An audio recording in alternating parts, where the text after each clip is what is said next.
La ville-province de Kinshasa, avec ses plus de 15 millions d'habitants, produit 10 000 tonnes de déchets par jour, dont 40% sont constitués de bouteilles en plastique et 40 autres de matières organiques. Et les 20%, on dit que c'est constitué des déchets non putrescibles. Madame, Messieurs, bienvenue à ce nouveau numéro d'Info Verte. Alors aujourd'hui, nous sommes en train de parler de cette problématique. On dit la gestion intégrée des déchets dans la ville-province de Kinshasa. La gestion intégrée des déchets. Nous sommes en train de débattre avec cette problématique avec mon invité que j'ai reçu ce jour. Il s'appelle Alain Fournier, c'est un Français. J'ai dit bonjour Alain Fournier. Bonjour. Alors pouvez-vous faire une brève présentation de vous-même? Je vais essayer. Allez-y. Vu mon âge, c'est quelquefois un peu long. Donc moi, je suis coordonnateur d'une chambre du commerce congolaise. Je suis en même temps en France membre de l'Agence de développement de l'Afrique centrale. Okay. Je travaille sur des projets à caractère environnemental ici depuis 11 ans. Et je mène différents projets avec les jeunes pour essayer de développer l'entrepreneuriat, entre autres. Vous vous limitez là? Pardon? Apparemment, vous faites beaucoup de choses, non? Oui, je fais beaucoup de choses, mais je pense que l'émission n'est pas consacrée à moi, mais plutôt au sujet. Je fais aussi en France, je développe des produits qu'on appelle à usage unique, c'est-à-dire des produits jetables, mais sans plastique, c'est-à-dire biodégradables. Okay. Et on cherche aujourd'hui à obtenir une biodégradabilité, ce qu'on appelle familiale, de manière à ce que ça se dégrade en même temps que les déchets. Alors, vous aimez beaucoup la République démocratique du Congo? Oui, Votre deuxième ça fait 11 ans que je viens ici. Ok. Voilà, régulièrement, mais je ne vis pas ici. Ok. Alors, aujourd'hui, nous parlons de la gestion intégrée des déchets. J'étais en train de me poser la question de savoir comment gérer ces tas d'immondices qui jonchent les rues et chaussées de Kinshasa. D'abord, d'entrée des jeux, qu'est-ce que vous entendez par gestion intégrée des déchets? Écoutez, pour faire une gestion des déchets, il faut intégrer l'ensemble de la chaîne de valeur du déchet. Un déchet, c'est quelque chose qui a une valeur et il faut pouvoir en extraire effectivement des dollars, comme vous direz chez vous. Et donc, ça commence du producteur de déchets jusqu'à ce qu'on appelle les centres d'enfouissement technique. C'est-à-dire sur l'ensemble de la chaîne de valeur, on est obligé d'intégrer une gestion globale. Mais cette gestion globale sera coupée pour des actions qui, elles, seront localisées et qui pourront rentrer dans cette chaîne de valeur. Je vais prendre juste un petit exemple. Vous avez un producteur qui fabrique qui vend de l'eau. Il utilise des bouteilles en plastique. C'est le premier maillon de la chaîne. Le deuxième maillon, c'est celui qui va consommer l'eau et qui va jeter cette bouteille ou la réutiliser. Le troisième maillon, c'est celui qui va devoir la récupérer. Après, il y a les maillons qui vont devoir les recycler ou les traiter. Après, il y a le quatrième maillon qui va savoir exploiter la valeur qui est contenue dedans. Si je prends cet exemple-là. Et ensuite, dans cet exemple-là, il doit rester des produits. Ces produits-là, il faut faire en sorte que ne soit plus un déchet qui n'aille plus en centre d'enfouissement technique. Le vrai déchet en industrie, c'est celui qui n'est pas produit. Donc dans toute cette chaîne de valeur, si vous réduisez, je dirais n'importe quoi, une bouteille aujourd'hui qui fait 4 grammes, si vous arrivez à faire la même bouteille utilisable à 3 grammes, vous avez limité le nombre de déchets. Ok, vous avez dit, le vrai déchet, c'est quoi? C'est celui qui n'est pas produit. Oui. Mais ce qui n'est pas produit, comment c'est un déchet? J'ai raisonné en termes d'industrie. Ok. Dans une Expliquez-nous industrie, ça. Oui. Dans une industrie, quand on produit quelque chose, on a toujours des déchets. Donc qu'est-ce qu'on fait? On essaie soit de réintégrer ces déchets dans la matière première directement, soit ces déchets, on les traite directement au niveau de la production. Et c'est ça que j'appelle ne pas produire un déchet.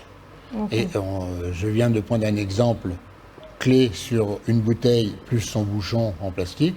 Si la bouteille fait 6 grammes, 7 grammes, eh bien, dans les 700 000 tonnes de déchets en plastique qui sont produits ici, vous êtes capable de réduire déjà de 10 ou 20% uniquement en faisant de la reconception de la bouteille. Donc ça fait partie du travail du fournisseur de départ, c'est le clé numéro 1. La clé numéro 2, c'est celui qui va l'acheter. Donc là, il y a deux options. 1, on doit les récupérer avant qu'elles soient jetées. Et 2, il va falloir éduquer, former l'ensemble des gens pour éviter qu'ils ne jettent dans la rue. Ok. Alors, 11 ans que vous venez ici à Kinshasa, pour ne pas parler de la République tout entière. Alors, comment jugez-vous notre gestion des déchets? Comment trouvez-vous la ville de Kinshasa par rapport à la pollution en déchets, plastiques et autres? Je vais vous faire une remarque globale. Depuis 10 ans, je trouve que ça s'est dégradé. Les immondices se sont accumulés. La pollution atmosphérique est devenue catastrophique. C'est la ville la plus polluée du monde. Ok. C'est pas moi qui le dis, ce sont du monde. Même après des villes asiatiques ou des villes au Nigeria, je crois, qui sont très polluées. Mais en attendant, je ne sais pas si vous avez essayé de respirer quand vous allez prendre un verre quelque part, c'est infernal. Je ne vais pas m'amuser à faire un footing dans les rues. Donc simplement, quand on va parler de gestion intégrée des déchets, il va falloir intégrer l'air, le bruit, l'eau, c'est-à-dire l'assainissement, et bien entendu tous les résidus solides qu'on trouve dans les rues. Okay. Et leur mode de traitement où les gens brûlent devant chez eux. Ok. Kinshasa, vous avez dit c'est de plus en plus pollué dans les 10 ans ce que vous avez constaté. Alors comment vous trouvez cette gestion? La gestion des déchets, comment elle s'est faite à Kinshasa? Il faut raisonner non pas en problématique. Vous savez que tout problème, normalement s'il est bien posé, vous trouvez la solution à l'intérieur. Et donc il faut apporter une solution à ça. Mais pour apporter une solution à ça, il faut l'attraper par un bout, si je puis dire. Pour l'attraper par un bout, ça veut dire qu'il faut commencer non pas par tout Kinshasa, mais peut-être par une commune ou 2 communes, et essayer d'apporter des vraies solutions à ce problème. Ces vraies solutions, on va commencer par un soubassement. C'est-à-dire qu'il va falloir déjà prendre une décision politique de le faire. Un arrêté, quelque chose de dire, voilà, on se met autour d'une table, on réunit toutes les parties prenantes et on travaille sur la gestion des déchets. On apporte des solutions qui sont souvent innovatives, créatives et adaptées au pays. Étape 1. Étape 2, une fois qu'on a fait cette espèce de soubassement qui peut déboucher sur de la législation, mais ça, moi, je connais pas la législation locale. Okay. Vous avez fait un premier soubassement. Le deuxième soubassement va commencer à planifier ce qu'on a défini et mettre en place une stratégie avec les plans qui vont avec. C'est-à-dire qu'une stratégie, si vous n'avez pas un plan d'action qui va avec, c'est mort. Ça ne marche pas. Donc il faut développer une stratégie de traitement des déchets de manière globale et on le fait sur un pilote pour valider cette stratégie. Une fois qu'on a fait tout ça, après on opérationnalise ce qu'on vient de définir. Et l'opérationnalisation, ça veut dire que là on va travailler avec les bourgmestres, avec tous les gens qui les représentent, etc. pour travailler sur une zone sectorielle sur laquelle on va développer un certain nombre de choses. Et on va vérifier qu'on arrête de faire promener des camions en permanence avec des déchets dedans. Ça, c'est une hérésie. Vous avez des bouchons en permanence dans cette ville. Et en plus, on fait transiter les déchets pour les emmener je ne sais où, vers des centres d'enfouissement technique. C'est pas comme ça qu'on doit réfléchir. Voilà. Qu'est-ce qu'il faut faire alors? Là, moi, j'ai des solutions qui sont des solutions sur lesquelles... Allez-y. Pardon. Écoutez, je suis membre fondateur d'une société qui s'appelle Climate and Sustainability Expertise, qui est à Kinshasa, qu'on a créée. C'est une société qui vient d'être créée ici à Kinshasa. On vient de la créer pour apporter une intelligence aux différents problèmes de ce pays. Okay. On apporte l'intelligence. En termes de gestion des déchets toujours. Entre autres. Mais il n'y a pas que ça, puisque là, on est en train de développer des solutions dites de finance climatique. Okay. Et si on raisonne déchets purs, vous récupérez les déchets. On a un projet qui s'appelle Zero Waste. Zero Waste. Voilà, ça veut dire pas de déchets. Donc on prend les déchets, on fait ce qu'on appelle une pyrolyse de ces déchets. Quand on fait une pyrolyse à 600 degrés, d'abord vous avez l'entretien de la combustion. Ces déchets génèrent d'une part du fuel, du carburant, qu'il faut remettre aux normes du carburant. On va générer du gaz sur lequel on va enclencher un moteur pour produire de l'énergie, on va produire du courant. Comment? Les déchets vont générer du gaz? Oui, quand vous les pyrolysez à une certaine temps, c'est la technologie. Le gaz qui ne pollue pas, apparemment? Non, puisqu'on l'utilise après pour faire du courant. Ah, ok. Voilà, il rentre dans un moteur, on fait du courant avec. Et tout ça, c'est, on va dire, zéro émission. Ah bon? Oui. Donc, le dernier point de ça, c'est qu'on fait ce qu'on appelle du biochar. Le biochar, c'est un produit carboné qui a 2 avantages, voire 3, mais 2 forts. 1, c'est de l'engrais. 2, c'est commercialisable à l'étranger. Et surtout, ça génère des crédits carbone. Ça veut dire que le produit global peut s'autofinancer uniquement avec la gestion des crédits carbone qui sont générés par cette technologie.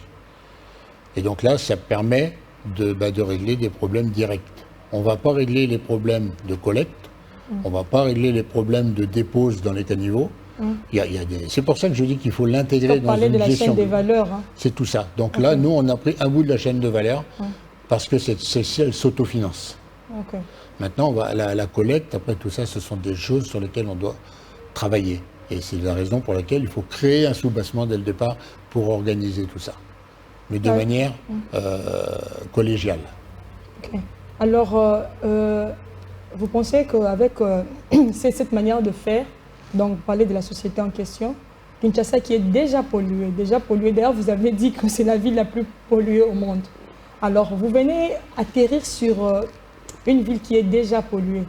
Qu'est-ce que vous allez faire? Alors, là c'est un sujet compliqué. Pour vous, hein, apparemment. Non, mais parce que partout, il y a des déchets. Vous allez commencer à curer? Mais il va falloir organiser la collecte et le nettoyage de cette ville. Vous ne pourrez pas passer à travers ça.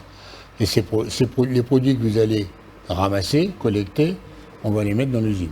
Donc il y aura un travail en amont. C'est pour ça que je vous dis que c'est une chaîne complète. Hein, on peut pas. Cette usine va traiter 700 000 tonnes de déchets par an. Bon, peut-être un peu moins avec les pertes. Donc ça veut dire qu'il faut alimenter avec tous ces déchets. Donc il faut les retrouver quelque part.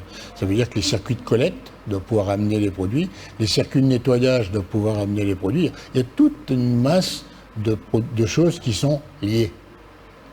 Donc à partir de là, si tout le monde s'y met, si tout le monde va dans le même sens, eh bien on peut y arriver. Je ne sais pas si vous connaissez l'histoire des Vikings en France, c'est un peu âgé peut-être. Ils ont envahi la France en l'an 200 ou 300. Leur point fort, c'est qu'ils ramaient tous dans le même sens pour aller là où ils voulaient aller. Et le problème de la gestion des déchets, c'est exactement ça. Alors, qui va parler de la collecte, de traitement et tout? Donc, vous aurez la charge d'aller collecter. C'est ce que j'ai dit, il faut une décision politique. Il faut un changement de mentalité. Il faut un changement, une décision politique. Ça, je ne peux rien faire pour ça. Je ne suis pas congolais et je n'ai pas de pouvoir politique. Ça ne dépend pas seulement d'être congolais. Non, mais il faut que le pouvoir politique dise, décrive, organise, dise, voilà, on va traiter les déchets. Et pas médiatiquement. On le fait, donc on réunit les gens, ce qu'on appelle en développement durable, les parties prenantes, on les réunit dans une société de travail. Et ces gens-là vont venir avec des solutions et des méthodologies. Ces solutions, ces méthodologies vont servir de sous-bassement pour que l'ensemble soit cohérent, pour décider d'une stratégie d'application, les plans d'action qui vont avec. Et à partir de ce moment-là, on fait ce qu'on appelle la mise en route, l'opérationnalisation de ce projet. Une fois que ce projet il est opérationnalisé, là, on regarde comment on va le faire. Il y aura une partie à faire financer ou à financer. Mais ça, ce que je viens de vous dire, va en financer un bout. Après, il y a aussi les gens qui sont là pour pouvoir collecter. Si chacun collecte 10 kilos de déchets, vous avez 15 millions, vous avez ce que vous avez vu collecter comme déchets. Donc c'est un tout. C'est pour ça que je dis qu'il va falloir aussi former probablement les autorités locales, les ETD, pour avancer dessus. Il y a tout un plan, un pan à mettre en place, à la condition d'avoir toujours à l'esprit que tout est lié. Je crois que la collecte c'est un procédé qui a été fait aussi, mais qui n'a pas abouti. Là, moi, je dis que ça n'a pas abouti. Quand on demandait collecter, ramasser des déchets, et puis vous aurez Alors, on peut une traiter... somme d'argent à la fin, et puis ça n'a pas abouti. J'espère que vous avez bien réfléchi votre manière de faire pour que vous ayez vraiment. Alors moi, je ne suis pas gestionnaire positif de l'ensemble de la filière. En revanche, on avait proposé il y a quelques années de ça, au temps de l'ancien gouverneur, un projet sur, je crois qu'on avait pris 2 communes pour gérer tout ça. Et là, j'avais audité et discuté avec tous les pousse-pousseurs pour comprendre les mécanismes, pour comprendre pourquoi ils jetaient là plutôt que là, pourquoi ils mettaient dans les caniveaux. Il y a un certain nombre de raisons. Et quand vous avez compris les raisons, vous pouvez les traiter. Tant que vous n'avez pas compris les raisons, il ne suffit pas de dire aux gens, on va vous sensibiliser, il faut comprendre les raisons. Et leurs raisons, elles sont souvent à caractère économique ou distanciel. C'est-à-dire que des fois, ils ont trop de distance pour aller quelque part. Oui. Donc après, il faut réorganiser les flux. Ok. Il y a quelque chose, il y a une étude à faire. Cette étude n'est pas très onéreuse, dans la mesure où, moi j'avais discuté avec eux, j'avais bien compris leurs problèmes. Je n'étais pas tout seul, je travaillais à l'époque avec les gens de la RATPK. Ah bon. Alors, ils avaient évoqué... C'était vieux, hein. Désolé pour moi, mais... Quand vous avez discuté avec les prescripteurs, ils ont évoqué aussi un problème de distance et tout. Ben, ils ont évoqué un certain nombre de choses. Pourquoi ils mettaient dans les caniveaux? Parce qu'il n'y a pas de décharges. Parce que c'était trop loin. Après, il y avait des files d'attente. C'était sale. Il y avait une multitude de raisons qu'on avait listées à l'époque. Je ne vous les rappelle pas parce que ça fait quand même au moins 7-8 ans de ça. Hein. Je vous dis, c'était au temps de l'ancien gouverneur, donc vous voyez le temps qui a passé depuis, et c'était au milieu de son règne, donc c'était pas. Et donc on avait travaillé à tout ça, et ça il faut reprendre maintenant parce que les donnes ont pu changer. Il faut refaire la même étude. C'est pas très compliqué d'aller comprendre pourquoi ils font ça, combien on avait vu combien ils gagnaient et comment ils répartissaient les gains, parce qu'ils ne font pas que de ramasser les ordures, ils font aussi du transport intermédiaire. À l'époque, les gens de la RATPK avaient développé un genre de pouce-pouce différent, justement pour qu'ils puissent travailler autrement. Donc tout ça, c'est des choses on avait travaillé dessus, ça s'est pas mis en place parce que les raisons, il n'y a pas eu une volonté, on va dire, une volonté forte politique. Et donc là, il doit y avoir d'abord une volonté politique de dire, on s'attelle à ce problème et on le fait. Et on n'essaie pas de tergiverser, on prend le problème dans sa globalité. J'ai entendu des tas de choses, on va recycler les plastiques, on va faire... Les gens qui disent qu'on va recycler les plastiques, c'est bien, sauf que dans un plastique, il y a deux plastiques. Il y a le polyéthylène et il y a le PET. Alors, et si vous les mélangez, vous allez faire des pavés avec qui ne vont pas tenir. Oh, ça ne va pas tenir? Ça ne va pas tenir dans le temps. Ah bon? Mais non, si vous les mélangez, si vous ne les mélangez pas, j'ai rien dit. Parce que dernièrement, j'ai eu à tourner aussi une émission, c'était... une ONG qui nettoyait les rues et tout là, des déchets plastiques. Alors, ils m'ont dit qu'à la fin, ils font de pavés avec ça. Mais vous dites que ça ne va pas tenir. Non, je n'ai pas dit ça. J'ai dit si, il faut faire attention à ce que je viens de dire. J'ai dit le plastique, il y a deux plastiques différents dans une bouteille. Vous avez le corps de la bouteille transparent, c'est un PET, un polyéthylène terephthalate. Oui. Voilà. Ah. Et le bouchon, souvent, c'est du polyéthylène. Ah, ok. Voilà. Donc, si vous les mélangez ensemble, vous allez avoir une démiction au bout d'un certain temps. Alors, Monsieur Fournier, si on peut parler maintenant de ces trois sortes de déchets. Alors, j'ai évoqué dans ma citation, quand je faisais l'annonce, il y a des bouteilles en plastique, il y a des matières organiques, il y a des déchets non putrescibles. Donc, si on prend les parties, là, si on vient de parler largement de plastique en général.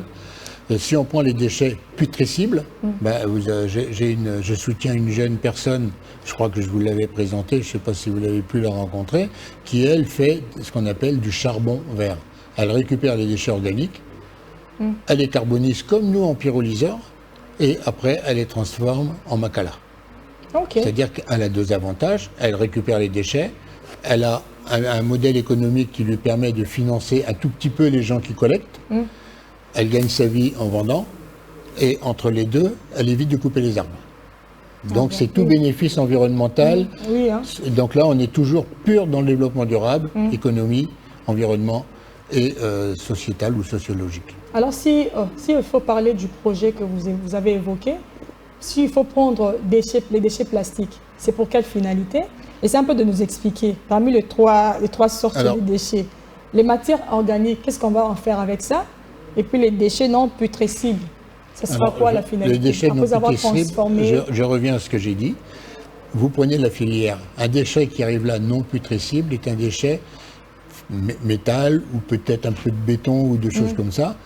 Ça, c'est recyclable. Vous récupérez le métal et vous le revendez à l'étranger pour faire autre chose. Tout à fait envisageable. Là, on fait le recyclage pour les déchets. On le recycle, c'est-à-dire ce que j'appelle, on crée une économie circulaire à partir des métaux. Ça marche très bien. Ça existe partout dans le monde. Il y en a même des gens qui courent après pour en trouver. Donc ça, c'est la partie métal. La partie béton, toujours un peu plus compliquée. Mais quand je vois les trous sur le bord des routes, si vous les mettez dans les trous, vous allez les boucher. C'est une hérésie, mais c'est comme ça. Et donc là, c'est peut-être qu'il faut créer des équipes pour récupérer ça, aller boucher les trous. Ça ne sera pas c'est pas éternel, c'est pas une route macadam, mais c'est une route avec moins de trous. Donc vous ralentirez moins la circulation. Parce que quand vous avez de l'eau, les gens ralentissent parce qu'ils ne connaissent pas la profondeur. Donc ça, c'est juste, c'est des petites solutions, mais c'est des solutions que je qualifierais immédiates, faciles à mettre en place. Donc après, sur les déchets putrescibles, bon, je viens d'évoquer une solution. L'autre, c'est de faire de l'engrais purement et là, vous faites. Et donc ça, il y a des technologies. Bon, engrais chimique? Oui. Non, elle n'est pas chimique l'engrais. C'est de l'engrais organique. Engrais organique. Oui, c'est ça. Donc avec nous on le fait chez nous. Hein. En France. Hein. On a développé, enfin bon, ça a été pris en charge par les autorités, bien sûr. Ils mettent des composteurs. Vous faites un compost. Ce compost sert à alimenter les gens qui font de l'agriculture. Et alors, matière organique? C'est ça la matière organique. Oui, les déchets putrescibles, vous avez dit. Oui, dans les déchets putrescibles, je viens de dire, avec ça vous faites du compost. Oui. Compost, métal, vous le recyclez, vous créez une économie circulaire autour, et la partie plastique, vous les recyclez soit dans des applications mineures, soit vous faites ce qu'on est en train de faire sur le Zero Waste, où vous mettez tout dedans, et vous créez une valeur ajoutée finançable par des crédits carbone. Est-ce que vous pensez, le recyclage pour les déchets plastiques, parce qu'on dit que quand un déchet plastique peut aller au-delà de 100 ans, c'est ça? Vous soutenez ça, non? Ça peut aller au-delà des 100 ans. Oui, ça dépend quand vous jetez un déchet plastique, ça peut aller au-delà des 100 ans sur le sol. Exact. Alors, qu'est-ce que vous préconisez, par exemple, pour éviter cette pollution? Parce que le vrai problème de Kinshasa, c'est la pollution en déchets plastiques. Ce n'est pas que celle-ci. Parce que si vous respirez l'air, vous verrez que c'est une autre forme de pollution. L'eau qui n'est pas assainie va dans le fleuve. Donc, on pollue le fleuve, on pollue les nappes phréatiques dans lesquelles on pompe de l'eau pour faire boire aux gens. Enfin, bon, il y a tout un mécanisme. C'est pour ça, quand je reviens, déchet intégré veut dire ne pas traiter le déchet unique à un moment donné, traiter la chaîne de valeur de tout le déchet, et y compris la partie assainissement, parce que si vous voulez faire des caniveaux propres, il va falloir à un moment les nettoyer, faire en sorte que demain la crasse ne revienne pas dedans. Donc ça veut dire qu'il faut mettre des réseaux d'assainissement en parallèle. C'est un peu compliqué, mais tout se fait. Et il y avait même des opérateurs économiques qui sont prêts à installer ici des stations d'assainissement comme on a chez nous. Alors pour recycler le plastique, qu'est-ce que ça peut... Chez nous, moi je viens de finir une étude pour l'ADEME en France, où on est obligé de recycler. Recycler veut dire remettre dans le produit d'origine. Ça veut dire trier les déchets propres, les traiter et réutiliser pour faire des bouteilles. Vous avez Danone qui fait, je crois, 100 000 tonnes qui utilise 100 000 tonnes de PET, à peu près. Hein. Par jour non, c'est par an. Oh, ça fait quand même beaucoup, 100 000 tonnes uniquement pour faire des bouteilles. Pour une journée. Donc 100 000 tonnes de déchets, ils n'utilisent maintenant que des produits recyclés. C'est-à-dire que toutes les bouteilles qui sont produites en France de chez Danone sont faites à partir de PET recyclés. Donc ils ont vendu une bouteille, ils ont récupéré la bouteille, ils ont refait une bouteille pour remettre de l'eau dedans. C'est un cercle. En plastique toujours? Ah oui, c'est la même bouteille. Donc vous utilisez toujours les plastiques en France? Oui. Pourquoi on vous a dit qu'on n'utilisait plus le plastique? Peut-être pour éviter la pollution, on peut juste fermer les usines. Il n'y a pas trop de pollution, parce que si vous voulez, c'est ce que je viens de vous dire, quand vous avez 100 000 tonnes de plastique sont recyclées, donc ça veut dire que Danone a produit 100 000 tonnes de plastique, Danone a utilisé 100 000 tonnes de plastique qu'il remet dans ses plastiques, dans ses produits. Donc après, il va recommencer. Donc ces bouteilles-là, vous ne les retrouvez pas dans la rue. Est-ce que, pour Kinshasa, par exemple, est-ce que fermer les usines qui produisent des plastiques, c'est une solution? Les sacs, sachets en plastique, les bouteilles. Chez nous... Vous pensez que c'est une solution pour nous ici? Les sacs, ils les ont interdits. Les sacs non recyclables sont complètement interdits en France. Les produits jetables sur lesquels je travaille sont également interdits. Il y a une loi, ce qu'ils appellent la loi AGEC, qui interdit tous les plastiques jetables à usage unique. Donc là, les bouteilles ne sont plus à usage unique puisque vous les recyclez.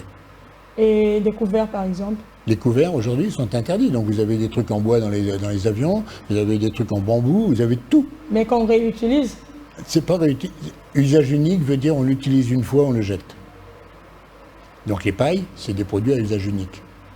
Donc les pailles sont interdits aussi en France? Oui. Enfin, à usage unique, nous, Oui. on fabrique des pailles qui sont à usage unique, mais qui ne sont plus en plastique. Le plastique Ah bon. pour ce type de Et ça produit, se fabrique avec quoi? là, ben, avec un produit qu'on est en train de développer, On ne peut pas connaître ce produit? oh, c'est à base d'amidon. Ah bon? Alors, vous Et savez, où est-ce que vous trouvez de l'amidon? ben, vous en avez des milliers de tonnes chez vous. Le manioc, Ok. c'est de l'amidon. Donc Ok. c'est pas que ça, hein. Il y a toute une formulation qu'on est en train de finaliser pour ça. On en vend déjà des pailles, hein. Hmm. Mais Ici à Kinshasa? non, en France. Mais ici, c'est autorisé. Donc pourquoi en France? C'est les Chinois qui produisaient ça en France. Ils avaient des prix extrêmement bas. Et donc comme c'est interdit, ils ne peuvent plus les vendre. Donc ils ont arrêté de commercialiser ça. Donc vous trouvez des pailles en bambou, vous trouvez des pailles en métal, des pailles en verre. Aujourd'hui, nous, on fait des pailles dans un plastique qui n'est pas un plastique. Voilà, je ne sais pas comment vous expliquer ça. C'est ça la forme d'un plastique, mais qui n'est pas un plastique. Ça ressemble à un plastique. Ça ressemble. Vous prenez une cuillère, on va dire, souvent c'est ce qu'on appelle du polystyrène ou du polypropylène, qui est solide, vous piquez avec, vous prenez ce qu'on fait, vous ne faites pas trop la différence. Ok. Mais la revanche, c'est que celle-ci, vous la jetez, un mois après, elle n'existe plus. Ah bon. Ben, quand vous jetez du manioc sur le bord de la route, il rentre dans la nature. Ce sont des produits uniquement naturels, comestibles. Les cuillères qu'on produit, bon, moi, c'est pas bon, je vais me casser une dent, mais c'est comestible, on pourrait les manger. Ah bon. On pourrait les manger. Donc Bon, tu utilises pour manger, à la fin tu croques ça aussi. ouais, y en a qui ont développé ça chez nous. C'est à partir de genre de sucre. Mais c'est très gros, ça coûte relativement cher, et puis c'est pas très bien résistant. Et honnêtement, c'est pas très agréable. Alors c'est vrai qu'on parle le système de perception dépend aussi de l'âge de la perception de ce qu'on a vécu avant. En conclusion, qu'est-ce que vous dites de la gestion intégrée des déchets à Kinshasa? Un mot de la fin sur ça. Le mot de la fin, c'est que tant que les pouvoirs publics ne se concentrera pas pour faire une gestion globale des déchets sur l'ensemble de leur chaîne de valeur, je pense qu'ils auront beaucoup de mal à trouver des solutions pertinentes sur l'ensemble de cette chaîne de valeur. On ne peut pas découper la chaîne de valeur quand il y a un intérêt quelque part et qu'il n'y a pas d'autre intérêt quelque part. C'est l'ensemble de la chaîne qui doit s'équilibrer et qui doit gagner de l'argent sur l'ensemble de la chaîne de valeur. Et quand vous mettez de l'argent quelque part, vous vous rendez compte que les choses se font. La dame dont je parlais, elle paye les gens pour ramasser les déchets, donc ils les ramassent. C'est simple. Est-ce que vous avez quelques mots en lingala? Avec les 11 ans. Vous arrivez aussi des... Je suis trop mauvais et je ne comprends pas encore le lingala parce que je ne vis pas ici. J'ai tenté d'apprendre, mais ça n'a pas été concluant. Alain Fournier, merci de répondre à notre invitation. Ça, c'est la deuxième fois que vous venez nous visiter et nous espérons que ce ne sera pas la dernière fois. Si vous êtes à Kinshasa, la porte est grandement ouverte pour parler des questions environnementales et gestion des déchets avec vous. Merci beaucoup. Madame, Messieurs, c'est par ici que nous vous disons merci de nous accorder de votre attention et très heureuse de vous retrouver prochainement pour un autre numéro. À très bientôt.